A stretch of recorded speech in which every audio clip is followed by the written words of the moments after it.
recital titled Bridging Classical and Popular Music, featuring Glassworks by Philip Glass. First, I would like to take this opportunity to thank my studio teacher, Dr. Glenn Price, my committee members, Ron Hoffman and Mark Kostic, my cognitive advisor, Dr. Ann Porter, my wonderful colleagues, Brian Diller, Sherry Williams, and John Hawarda, and the incredibly talented group of musicians listed on the program that will perform Glassworks later this evening. Special thanks to Gavin Arnold, who replaced a fellow musician who fell sick at the last moment, so thank you very much. And a happy belated birthday to Philip Glass, who turned 79 yesterday. He's still alive and kicking. This lecture recital will focus on the impact of Philip Glass upon not only minimalist music and how the recording of Glassworks for different listening formats may have helped merge classical and popular music for a larger, more general audience.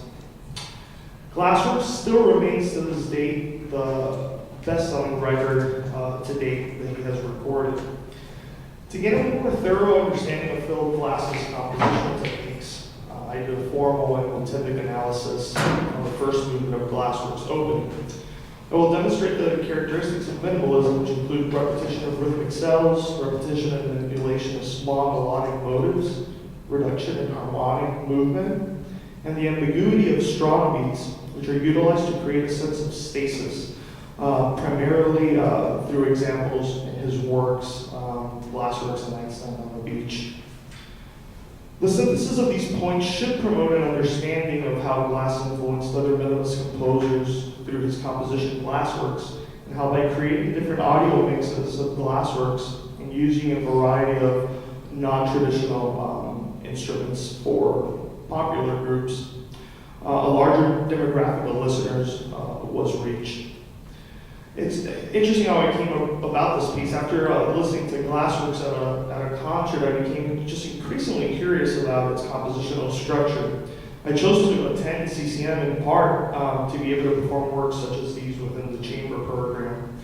For example, I've conducted Freighters for Wind Quintet by Estonian minimalist composer Arvo Pärt, and Pulitzer Prize-winning composition Double Sextet by Steve Reich. It will be performed, Glassworks will be performed by the Torrential Saxophone Quartet and some of CCM's most talented musicians. Researching and performing Glassworks really represents the culmination of my studies here at CCM. Glass influenced minimalist composers primarily through his large output and by utilizing two major compositional techniques, additive process and cyclical structure, both of which are prevalent in Glassworks, and we'll get more into depth as we get into the lecture recital. Through these techniques, he incorporates the influence of non-Western music using slow motivic development, repetition, electronics, all utilized in a manner to create a unique sound to Philip Glass. Through this lecture recital, we'll demonstrate the impact of the composition Glassworks in bridge classical and popular music through its interesting recording for different formats, as well as the composer's influences on the minimalist movement, supported by an analysis of we'll talk about the fundamental structure and the minimal tonality of Open, the first movement of Glassworks. Through his operas, his symphonies, his compositions for his own ensemble, and his wide-ranging collaborations with artists ranging from Twyla Tharp to Allen Ginsberg, Woody Allen to recently passed David Bowie, Philip Glass has had an extraordinary and unprecedented impact on the musical and intellectual lives of his times. His operas, Einstein on the Beach, Satyagraha, and Akhenaten, and The Voyage, among others, play throughout the world's leading houses and rarely to an empty seat. Glass has written music for experimental theater and for Academy Award-winning motion pictures such as The Hours and Martin Scorsese's Kundu.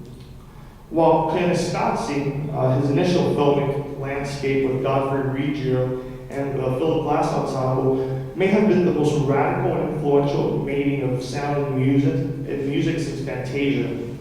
His associations, personal and professional, with leading rock, pop, and world music artists dating back to the 1960s, including the beginning of his collaborative relationship with artist Robert Wilson.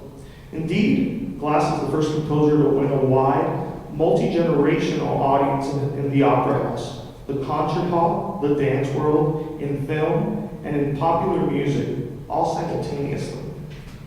Philip Glass was born in 1937 and grew up in Baltimore.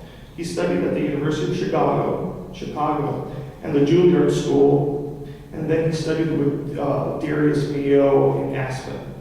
Finding himself dissatisfied with much of what had then passed for modern music, he moved to Europe, where he studied with the legendary pedagogue Nadia Boulanger, who also taught Aaron Copland, Virgil Thompson, and Quincy Jones, and worked closely with the sitar virtuoso and composer Ravi Shankar. Philip Glass then returned to New York City in 1967 and formed the Philip Glass Ensemble, which I might add during this time he was composing as well as serving as a taxi cab driver. So he must have heard some interesting stories on some of his transits. Getting back to the Philip Glass Ensemble, it was composed of 7 musicians playing keyboards and a variety of woodwinds and amplified and fed through a mixer. So mostly what he had was, in the woodwinds was saxophone who could double on the flute, clarinet, oboe, whatnot. The new musical style that Glass was evolving was eventually dubbed minimalism. Glass himself never liked the term and preferred to speak of himself as a composer of music with repetitive structures. Much of his early work was based on the extended reiteration of brief, elegant melodic fragments that wove in and out of an oral tapestry. Or to put it another way, it immersed the listener in a sort of sonic weather that twists, turns, surrounds, and develops. There has been nothing minimalist about his output, though. In the past 25 years, Glass has composed more than 20 operas, large and small, 8 symphonies, with others already on the way, 2 piano concertos, a concerto for violin, piano, timpani, and saxophone quartet and orchestra, soundtracks to films ranging from new scores for the stylized classics of John Cocteau to Errol Morris's documentary about former Defense Secretary Robert McNamara, string quartets, a growing body of work for solo piano and organ. He has collaborated with Paul Simon, Linda Ronstadt, Yo-Yo Ma, and Doris Lessing, among many others. This is to give you a view that he not only was stuck in the niche, but was collaborative with the outside academia world of music. He presents lectures, workshops, and solo keyboard performances around the world, and continues to appear regularly with the Philip Glass Ensemble. In regards to the creation of Glassworks, there is an emphasis by CBS and Philip Glass to create a record of 5 short movements. These 5 short movements were then mixed for other formats such as the Walkman, which was pretty new at the time. It was a portable cassette player designed in 1970 by Sony. This attempt at providing access to the work in a variety of formats was intended as an attempt to bridge folks who listened to popular music and folks who did not. It could be argued that Glass's path to broader renown began with Glassworks. It was his first studio release on a major label, the CBS label, and an album that was created to be accessible to modern audiences of popular music. Glassworks was intended to introduce his music to a wider, more general audience. His early pieces were often epic in proportion, often featuring a solitary, unwavering musical phrase stretched out for very long times. Glassworks, by contrast, is a chamber work of 6 movements. The longest, Island, lasts just 7 minutes and 40 seconds. So as you can tell, these movements of this piece are purposefully shortened to provide a much more accessible experience to listening to Philip Glass's music. Although Glass had a contract with CBS Records since 1977, they declined to record his now famous opera, Satyagraha, insisting instead on Glassworks, some of which were one takes from another major Glass CBS collaboration of the film Koyaanisqatsi in 1982. The work is scored for an eclectic ensemble. As you can tell, two soprano saxophones, two tenor saxophones, piano, who also doubles on a synthesizer, two flutes, two horns, soprano clarinet, bass clarinet, violas, and cello. The Glass Ensemble recorded this work for different acoustic situations, including a separate mix for a Walkman. The original Walkman actually introduced a change in music listening as a whole, and the music listening habits by allowing people to carry recorded music with them and listen throughout lightweight headphones. Owners of the Walkman were able to take back their lost time, commuting for example, and turn it into a pleasurable experience or add a soundtrack to their urban surroundings. It was the privacy and personalization offered by the Walkman that really led to its success. The prototype was built in 1972 by audio division engineer Nobutoshi Kihara for Sony co-founder Masaru Ibuka. Ibuka wanted to be able to listen to operas during his frequent trans-Pacific plane trips and presented the idea to Kihara. The original idea for a portable stereo is credited to Brazilian-German inventor Andreas Pavel, who was working for Sony at that time. The first model was marketed in Japan using the name Walkman. From there on, it was known as the Soundabout in many other countries, including the US, the Freestyle in Sweden, and was called the Stowaway in the UK. Advertisement, despite all the foreign languages, still attracted thousands of buyers, specifically in the US. Sony president and co-founder Morita disliked the name Walkman and asked them to be changed, but reluctant after being told by junior executives that a promotion ad was already underway.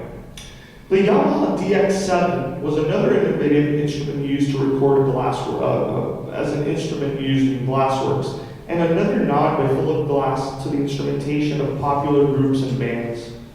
Tone generation of the DX7 is based on frequency modulation synthesis, not to be confused with FM, as in FM radio, which was developed based upon research from John Chowning at Stanford. This keyboard uses sine wave oscillators, which can modulate each other in various configurations offered as 32 algorithms, thus generating a wide variety of possible harmonic and inharmonic spectra. Not as now that we could, put a saxophone. It was much more limited in its oral output. Yamaha's implementation used oscillators based on linear phase modulation, allowing improved precision and stability, which you need in a piece like this, which has so many repeated patterns on the synth. The DX7 was known for the precision and flexibility of its bright digital sounds, which can be clearer and less linear than those of the subtractive analog synthesizers that preceded it. Much brighter sound. The older models were much more bland in sound and did not produce very high frequencies or very low frequencies. The DX7 is well known for its electric piano, bells, and other struck and plucked sounds, which emphasizes complex attack transients. Phase modulation is used in this, and later synthesizers is capable of generating a wide range of both imitative and purely synthetic sounds. Voices can be programmed by the user and stored in a 32 voice RAM internal memory, which by today's standards is quite small. Pre-programmed ROM cartridges could be inserted. You've seen the little tapes that can be inserted in the digital pianos. The original DX7 shipped with 2 of these cartridges with 2 banks of 32 sounds each, for a total of 128 voices available. Several computer applications exist for various operating systems that used at this time Atari, Mac, Windows, and they enable the user to load different presets into the keyboard from a computer via MIDI.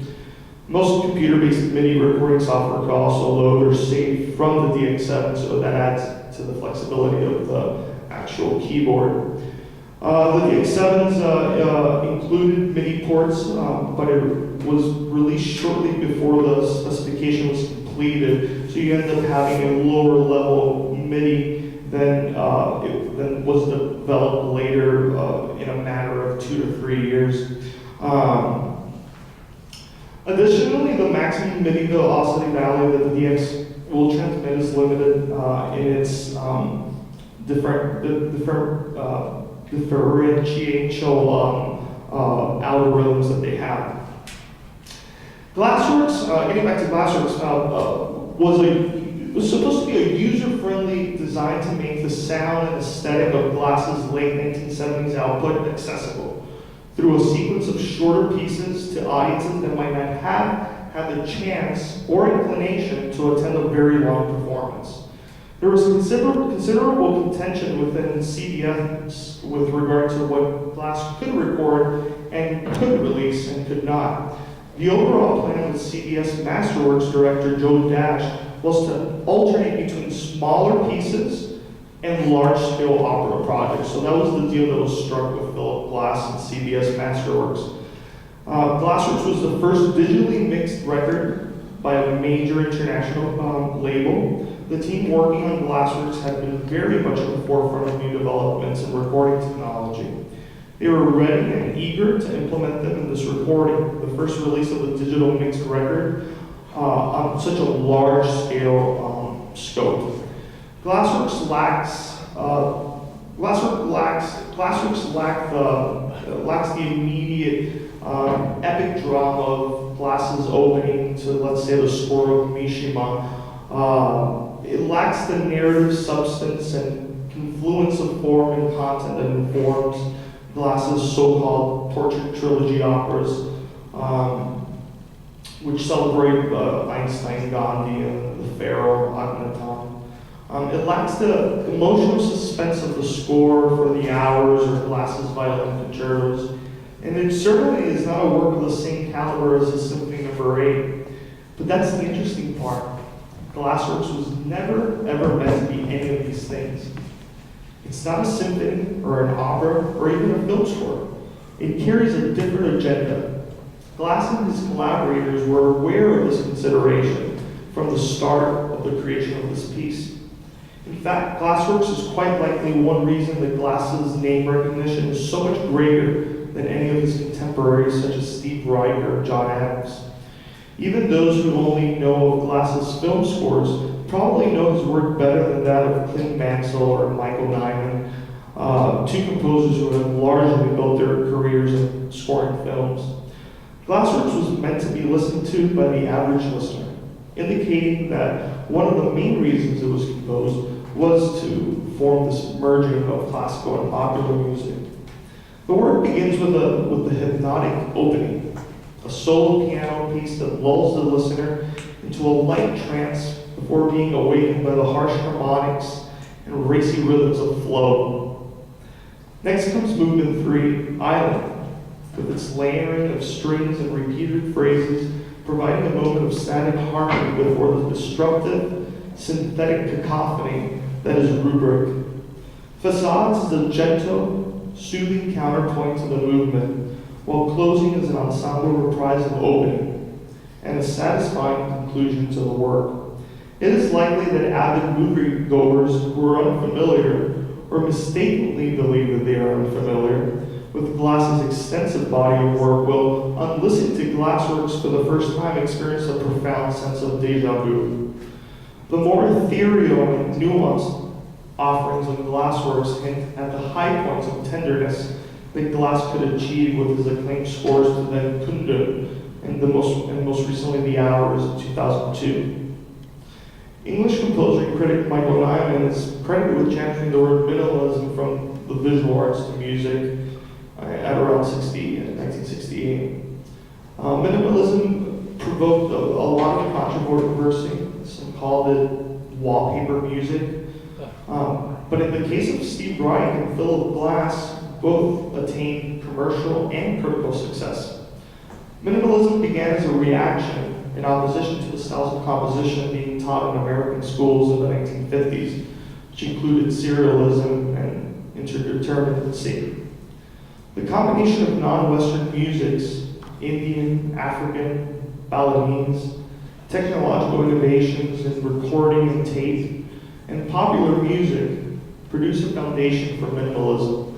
In minimalist music, repetition is used to create what Philip Glass calls intentionless music, which replaces goal-oriented directionality and instead creates absolute stasis. Like much of non-Western music, minimalism does not drive towards climaxes. It doesn't build up patterns of tension and release, nor does it provide emotional catharsis. Minimalism hoped to make the compositional process audible to listeners by having repetition and small melodic fragments evolve over time. The music of famous Moondog of the 1940s and 1950s, which was based on counterpoint developing statically over steady pulses, is often unusual time signatures, influenced both Philip Glass and Steve Reich. Glass has written that he and Reich took Moondog's work very seriously and understood and appreciated much more than what they were exposed to at Juilliard. One of the first minimalist compositions was November by Dennis Johnson, written in 1959. A work for solo piano that lasted around 6 hours. It demonstrated many features that would come to be associated with minimalism, such as diatonic tonality, phrase repetition, additive process, and duration. Lamont Young credits this piece as the inspiration. I'm sure that LeBron James has no compositions out. We can credit Lamont Young with this piece as the inspiration for his own magnus opus, the well-tuned piano, which is just the most monumental work. In 1960, Terry Riley wrote a string quartet in pure, uninflected C major. In 1963, Riley made 2 electronic works using tape delay, Mescaline Mix, and The Gift, which injected the idea of repetition into minimalism. In 1964, we have Riley's In C, made persuasively engaging textures from layered performances of repeated melodic phrases. The work is scored for any group of instruments. In 1965 and following in 1966, Steve Reich produces 3 very important works. It's Gonna Rain, Come Out for tape, and Piano Phase for live performers that introduce the idea of phase shifting, or allowing 2 identical phrases or sound samples played at differing speeds to repeat and slowly go out of phase with each other.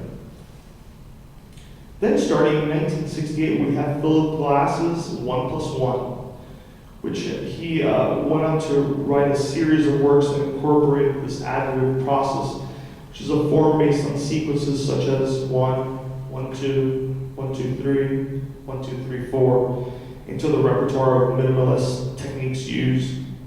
These works included 2 pages, these are by Philip Glass, 2 pages, music in fifths, music in contrary motion, and for Steve Reich, a piece written for Steve Reich.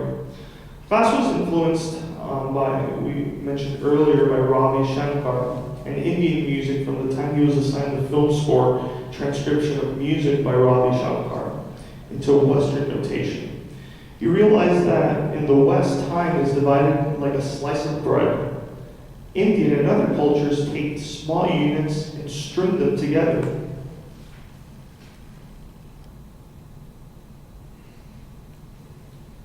Glass uses rhythmic cycles to repeated fixed rhythmic patterns of specific length as another compositional technique to create extended structures in music. In his music, by superimposing 2 rhythmic patterns of different lengths. Depending on the length of each pattern, they will eventually arrive back together at their starting point, making one complete cycle. This is pretty much if you have a figure going on top for 4 times, and then a figure going on the bottom for 3 times. and they all have to align rhythmically and make sure that that figure is in the same time comparison as the one on the bottom. This has been described by scholars as sounding like wheels inside wheels. In this case, 3 repetitions of the upper part are equal in length, like I said, to 4 cycles of the lower part, or vice versa. When the cyclic and additive processes are combined, some extremely interesting and complex structures are produced.